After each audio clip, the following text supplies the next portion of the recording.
As duas razões inconscientes. Por que as pessoas se apaixonam por você?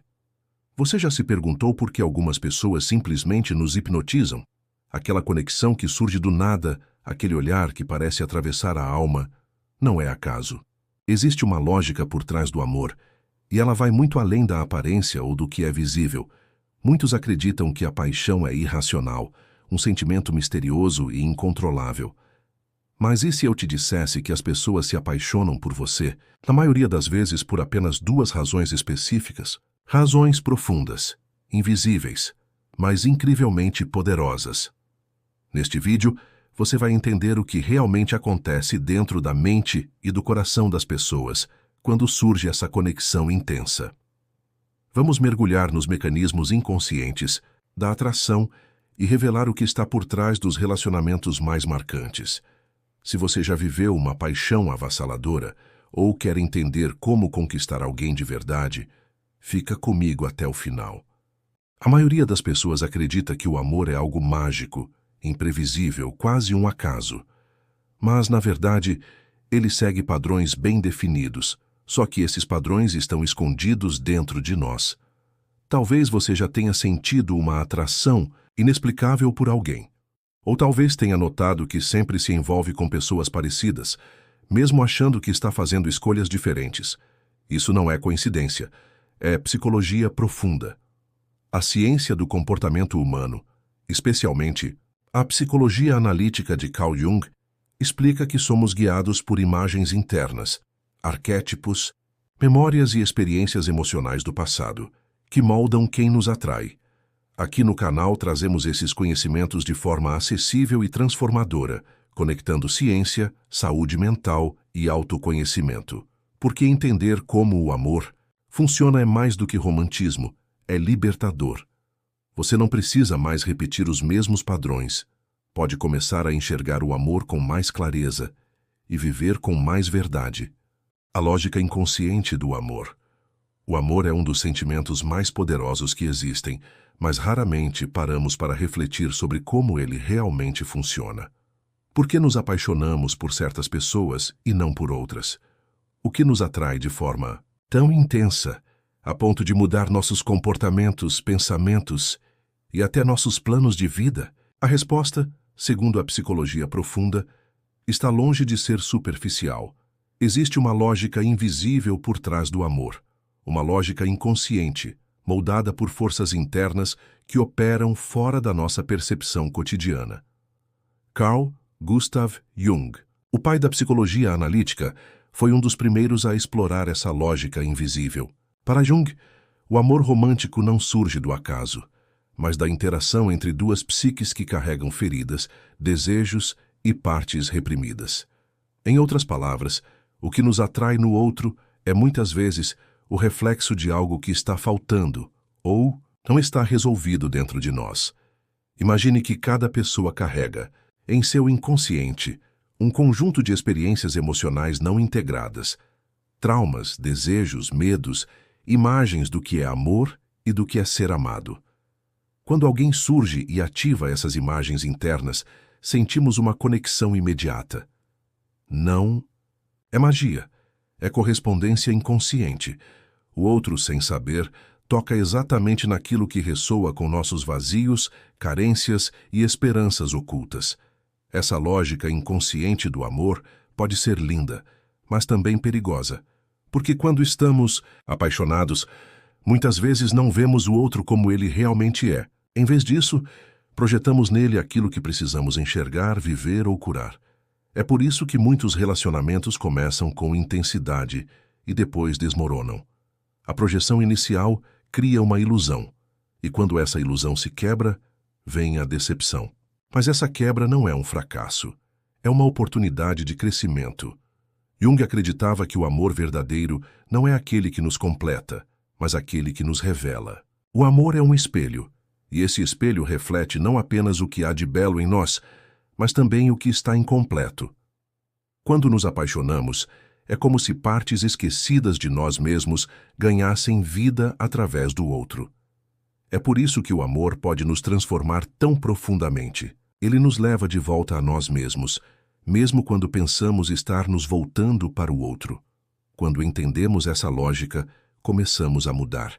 Passamos a reconhecer os padrões, a questionar a intensidade repentina, a observar com mais clareza. E essa consciência é libertadora. O amor deixa de ser apenas emoção e se torna também uma jornada de autoconhecimento. Projeção e atração romântica. Você já se perguntou por que algumas pessoas nos atraem de forma quase magnética? Por que, às vezes, nos sentimos intensamente conectados a alguém que mal conhecemos? A resposta pode estar em um fenômeno psicológico tão poderoso quanto invisível: a projeção. Quando falamos de atração romântica, não estamos apenas falando de química, beleza ou compatibilidade. Estamos falando de como o inconsciente reconhece no outro algo que ele deseja, reprimiu ou perdeu. A projeção é um mecanismo natural da mente humana. Ela acontece quando transferimos para fora, para outra pessoa, características, sentimentos ou desejos que não conseguimos reconhecer em nós mesmos. No campo do amor, essa projeção cria um efeito fascinante. Enxergamos no outro exatamente aquilo que estamos buscando. Mas aqui está o ponto mais importante. Nem sempre o outro realmente possui essas qualidades. O que vemos nele é, na verdade, um reflexo da nossa própria psique. Por exemplo, uma pessoa que cresceu em um ambiente frio emocionalmente pode se sentir fortemente atraída por alguém que parece oferecer acolhimento e segurança. O que está acontecendo, nesse caso, é que o inconsciente está buscando compensar uma ferida antiga e encontra no outro a promessa de cura.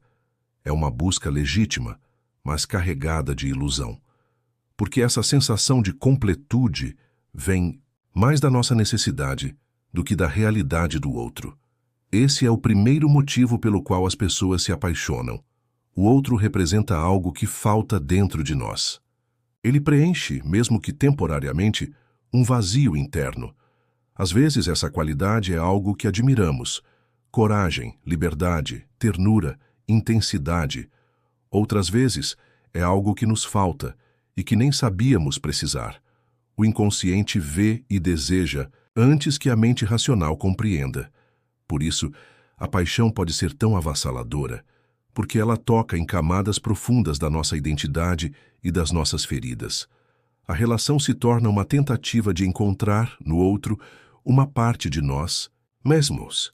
Isso explica por que nos encantamos tão rapidamente por certas pessoas, e por que depois, quando a projeção se desfaz, podemos sentir frustração ou até rejeição.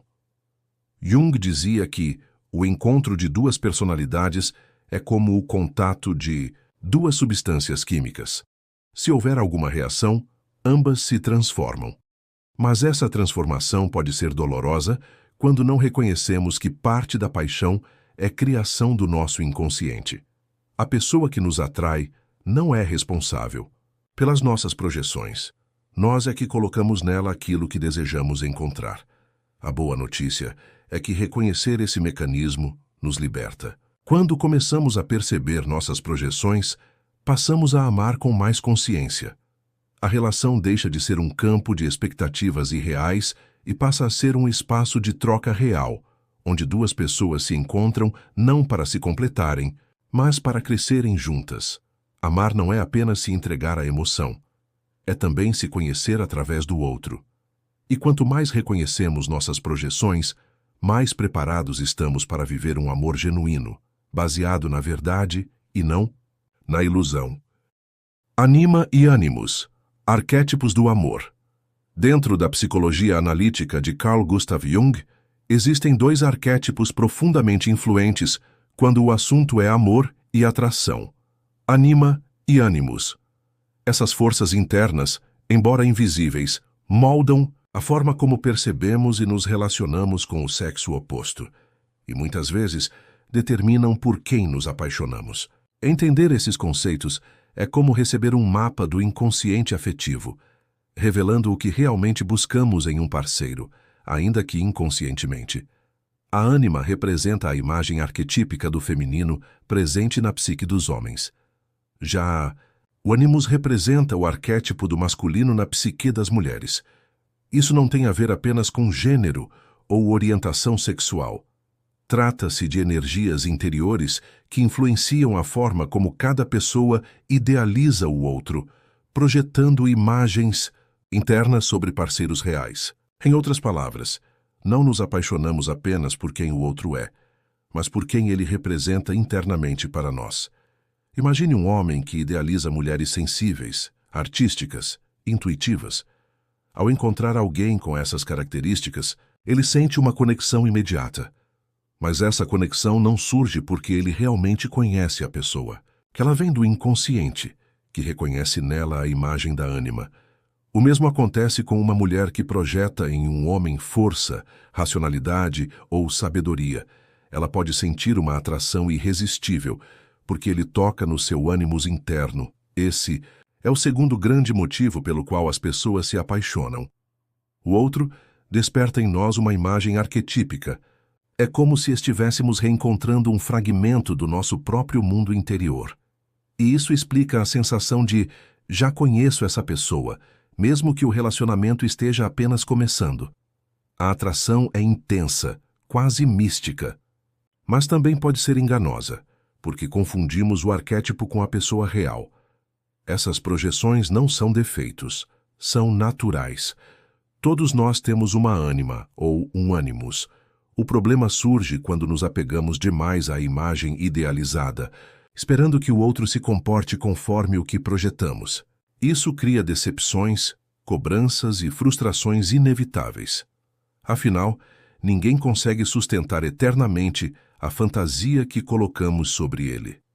Jung acreditava que a integração da ânima e do ânimos é essencial para o nosso processo de individuação, o caminho para nos tornarmos seres humanos completos. Quando reconhecemos essas imagens interiores e as integramos em nós mesmos, deixamos de buscá-las desesperadamente no outro. E, nesse momento, nasce a possibilidade do amor real, livre das distorções inconscientes. Um amor baseado na integração é mais maduro, mais consciente. É quando deixamos de procurar a metade da laranja e passamos a viver como seres inteiros, prontos para compartilhar e não para depender.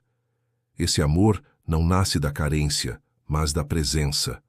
Não é um conto de fadas, mas um encontro verdadeiro entre duas almas que se veem como são, sem máscaras e sem ilusões. Em resumo, anima e animus são lentes internas que usamos para ver o mundo e os outros. Quando entendemos isso, aprendemos a amar com mais lucidez, profundidade e verdade. O amor como ferramenta de transformação. Quando falamos sobre amor, é comum pensarmos em sentimentos intensos, conexões profundas e momentos de felicidade. Mas, do ponto de vista da psicologia analítica de Carl Jung, o amor vai muito além disso. Ele não é apenas uma emoção romântica ou uma paixão passageira. O amor pode ser, e muitas vezes é, uma ferramenta de profunda transformação interior. Jung dizia que o amor verdadeiro não é aquele que apenas nos conforta, mas aquele que nos transforma. Ele acreditava que nos apaixonamos por pessoas que espelham algo dentro de nós, partes esquecidas, feridas não curadas, potenciais não desenvolvidos. E é justamente por isso que o amor pode ser tão desafiador. Ele escancara o que estava escondido. Traz à tona sombras que evitamos enfrentar, mas também nos oferece a oportunidade única de crescimento, cura e autoconhecimento. Você já percebeu como, nos relacionamentos mais intensos, você se vê confrontado com suas próprias limitações? Medos de abandono, ciúmes, inseguranças, padrões repetitivos. O outro, sem perceber, se torna um espelho vivo do seu mundo interior. É como se o relacionamento fosse um palco onde as nossas maiores lições são encenadas. E isso não acontece por acaso. A energia do amor tem o poder de acelerar o processo de individuação, que é o nome que Jung deu à jornada de nos tornarmos inteiros. Essa jornada passa por reconhecer quem somos de verdade, com luzes e sombras. O amor verdadeiro não exige perfeição, mas sim autenticidade. Ele nos convida a crescer, a abandonar máscaras, a curar traumas, a resgatar partes esquecidas da alma. E nesse processo, vamos nos tornando mais conscientes, mais humanos, mais íntegros. Um exemplo claro disso acontece quando você entra em um relacionamento e percebe que está sempre tentando agradar, evitando conflitos ou se anulando para não ser rejeitado. Esse comportamento, muitas vezes inconsciente, pode ter raízes na infância e só se torna visível quando há uma ligação emocional intensa com outra pessoa. O amor, então, ilumina esse padrão e dá a chance de ressignificá-lo. Mas para isso é preciso coragem. Coragem para olhar para dentro. Coragem para não fugir da dor. Coragem para crescer. Esse é o verdadeiro poder transformador do amor. Ele nos empurra para dentro de nós mesmos. E mesmo que o relacionamento termine, as lições permanecem. Em muitos casos, é justamente a dor da perda que nos desperta para quem realmente somos. Por mais que doa, o amor nos move, nos transforma e, no fim das contas, nos reconecta com a essência da vida. Jung afirmava que o amor é uma das experiências mais importantes para a evolução da alma. Ele é um catalisador que ativa o nosso processo interno de desenvolvimento. Não se trata apenas de estar com alguém. Trata-se de quem você se torna por causa desse encontro. Por isso, o amor não é fracasso quando termina. Ele é um sucesso sempre que nos transforma. Consciência e o verdadeiro amor. Depois de tudo o que falamos, é hora de dar um passo além e olhar com profundidade para o que chamamos de verdadeiro amor.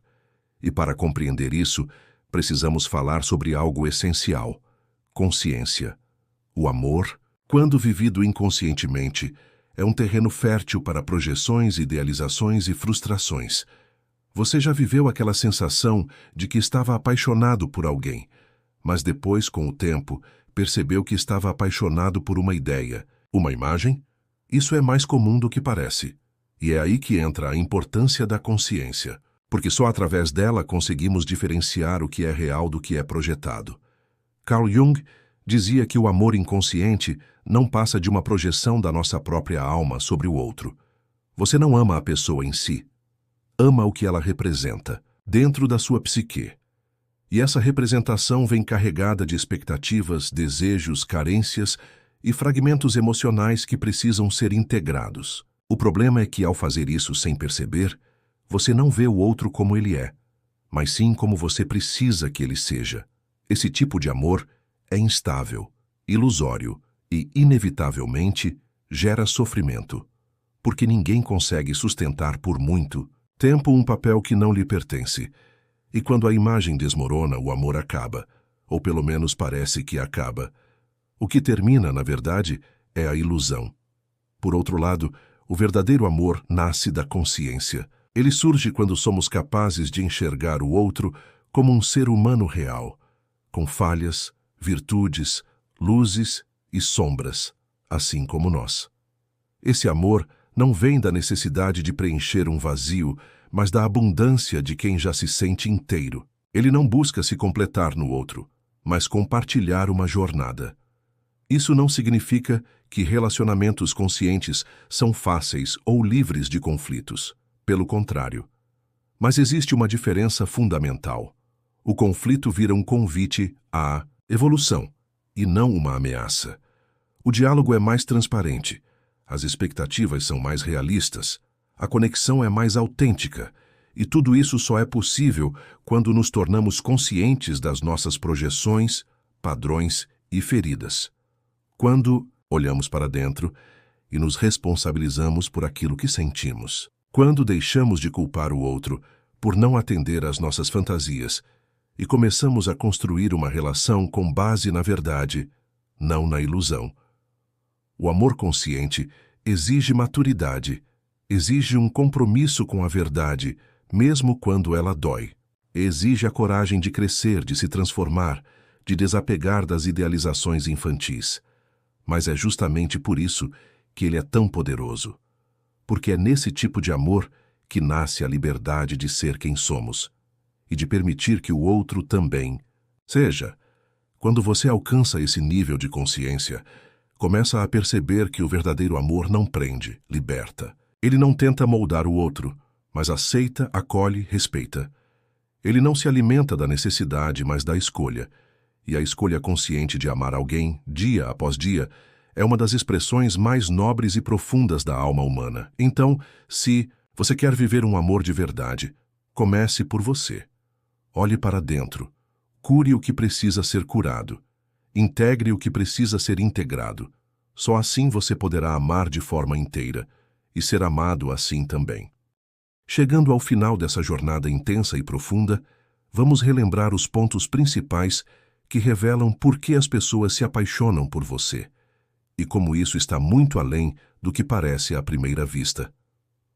Começamos compreendendo que o amor não é um acaso, mas segue uma lógica inconsciente. Não escolhemos por quem nos apaixonamos com base apenas na aparência ou simpatia. Existe uma engrenagem oculta, comandada por memórias emocionais, carências e partes da nossa psique que estão agindo silenciosamente nos bastidores. Falamos também sobre a projeção e a atração romântica.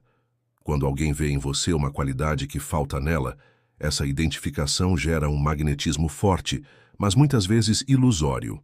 Você se torna um espelho para aquela pessoa, e ela se apaixona pela imagem que projetou, não exatamente por quem você é.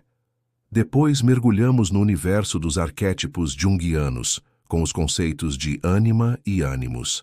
Essas imagens internas moldam aquilo que buscamos no outro e explicam por que certas conexões parecem predestinadas. Mas, novamente, são projeções que precisam ser reconhecidas para não virarem armadilhas emocionais. No quarto ponto, exploramos como o amor pode ser um poderoso instrumento de transformação. Ele nos provoca, nos desafia e nos mostra quem realmente somos. O outro vira um espelho das nossas partes ocultas, despertando potencialidades e inseguranças e nos empurrando para a evolução. E, por fim, falamos sobre consciência e o verdadeiro amor. A grande chave está em reconhecer as nossas projeções e nos libertarmos de padrões inconscientes. Quando isso acontece, o amor deixa de ser carência e passa a ser escolha. Ele se torna consciente, maduro, profundo. Um encontro de inteirezas, e não de metades buscando salvação. Se você chegou até aqui, lembre-se, não é sobre mudar o outro, é sobre olhar para dentro. É sobre transformar o modo como você se relaciona consigo mesmo, para então se conectar de verdade com alguém. O amor começa dentro, e é a partir daí que tudo se transforma. Você merece viver um amor consciente, real e transformador. E o primeiro passo é exatamente o que você está fazendo agora, buscando conhecimento, clareza e expansão de consciência. Agora que você tem as ferramentas e o entendimento de como a dinâmica do amor funciona, é hora de agir. Se você se identificou com algum dos pontos que discutimos aqui, ou se está pronto para transformar sua vida amorosa de maneira mais consciente, aproveite para refletir sobre suas próprias projeções. O amor pode ser mais profundo e autêntico quando o vemos como uma jornada de autoconhecimento e não como uma busca por preencher lacunas. Se este vídeo fez sentido para você, não esqueça de curtir, se inscrever no canal e ativar o sininho, para não perder nenhum conteúdo como esse. Você também pode compartilhar este vídeo com amigos ou familiares que podem se beneficiar dessas dicas e insights sobre o amor. Afinal, todos merecem amar de forma mais consciente, não é mesmo? Deixe nos comentários qual dessas lições você vai aplicar no seu próximo relacionamento. Adoraria saber o que você pensa e como isso está impactando a sua visão sobre o amor. Agradeço por ter assistido até aqui. Lembre-se, o amor é um reflexo de quem somos. Quando nos amamos de forma verdadeira, as conexões ao nosso redor também se transformam. Até o próximo vídeo, e que você tenha uma jornada de crescimento e autoconhecimento incrível.